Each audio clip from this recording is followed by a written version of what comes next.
Revolution was one of the first Atlantic revolutions to occur. It was largely a conservative revolution because it sought to roll back on some of the tighter restrictions that the British government was seeking to impose on the American colonies, especially through taxes. Now, once the rebellion started, one of the critical roles in the American Revolution was played by George Washington. He became the commander-in-chief of the Continental Army, and his role was largely important for three main reasons. Firstly, because of the battles, which although he lost more battles than he actually won, he played a critical role in helping them win the battles of Princeton, which we see here, the Battle of Yorktown, and the Battle of Trenton. We also see that he played a critical role in preventing disease within the army itself. Previously, 17% of the army was killed through disease alone, especially smallpox.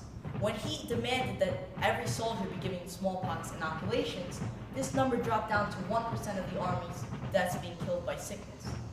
We also see that he played a major role in maintaining the morale that was within the army, as well as the morale of the people going around the American colonies.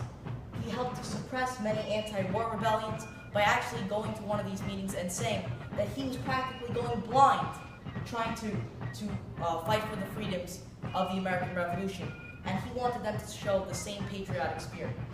That is why he is one of the most important people in America, and why he became the first president of the United States, and helped to maintain one of the first republics of the world. Thank you.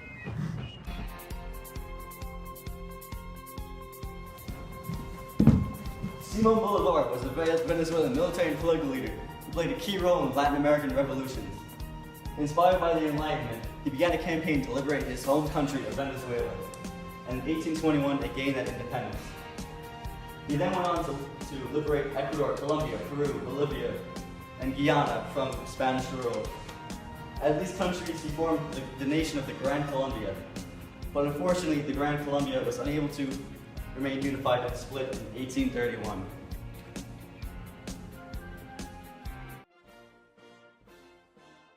In 1789, the French people overthrew their king and established a republic during the French Revolution.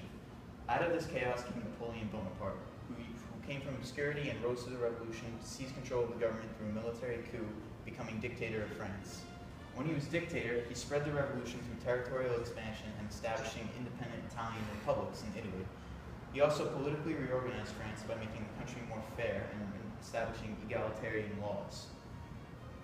He crowned himself emperor in 1804, and this weakened the legitimacy of all other crowned heads of Europe because it showed that anyone could make themselves a king. This led to war between him and almost every other country in Europe that lasted for 10 years and left 3 million people dead. Eventually, in 1815, Napoleon was defeated at the Battle of Waterloo, but by that time, the fires of revolution had already spread throughout Europe.